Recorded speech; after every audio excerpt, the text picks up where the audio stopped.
In the early hours of a cold winter morning, a bank was emptied without a single alarm being properly triggered.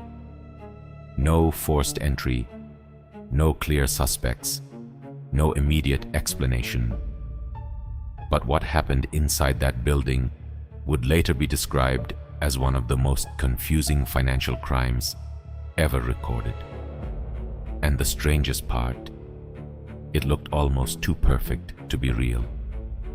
It was supposed to be just another ordinary day. Employees arrived at the bank like every other morning. Coffee cups in hand, routines unchanged, security systems checked as usual. Outside, the city was already moving fast. Traffic, noise, people rushing to work. Nothing unusual. Inside the bank, everything looked perfectly normal.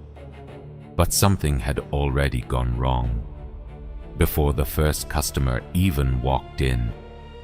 At first, it was small things, a security delay, a system warning that disappeared too quickly to investigate, a camera feed that flickered for just a few seconds. Nothing that would normally cause panic. But later, investigators would realize something important. Those small glitches were actually the beginning of everything, and no one noticed it at the time. What makes this case so disturbing is how controlled everything seemed. There was no chaos, no broken doors, no loud confrontation.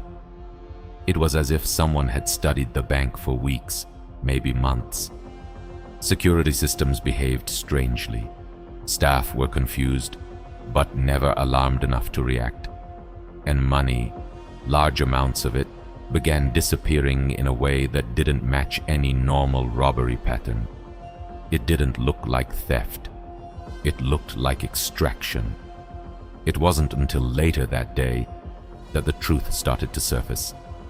When managers checked internal records, the numbers didn't make sense. Large transfers, missing cash reserves, unusual account activity at impossible times.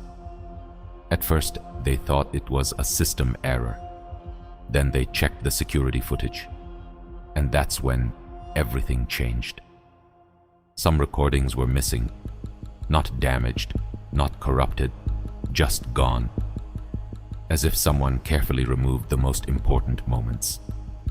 Investigators arrived expecting a simple robbery case, but what they found was completely different. No clear entry point, no witnesses, no obvious suspects leaving the building. Even the timeline didn't match. Different systems showed different versions of the same day. It was like the bank itself couldn't agree on what had happened. One investigator reportedly said, "This doesn't feel like a robbery. It feels like someone edited reality." As the case spread, theories exploded. Inside job, an advanced cyber attack, a highly coordinated criminal network. Some even believed it was a test, a demonstration of how vulnerable modern banking systems really are. But none of the theories fully explained everything. There was always something missing, a detail that didn't fit, a gap no one could close. Even after months of investigation, the case never fully closed. Some money was traced, some suspects were questioned, some evidence was recovered, but the full truth was never confirmed. And maybe that's why this case still circulates online today. Because it doesn't feel like a normal crime. It feels like something designed to never be fully understood. And to this day, one question remains. If everything was planned so perfectly, then who was really in control? And more importantly, how did nobody see it coming? Thanks for watching.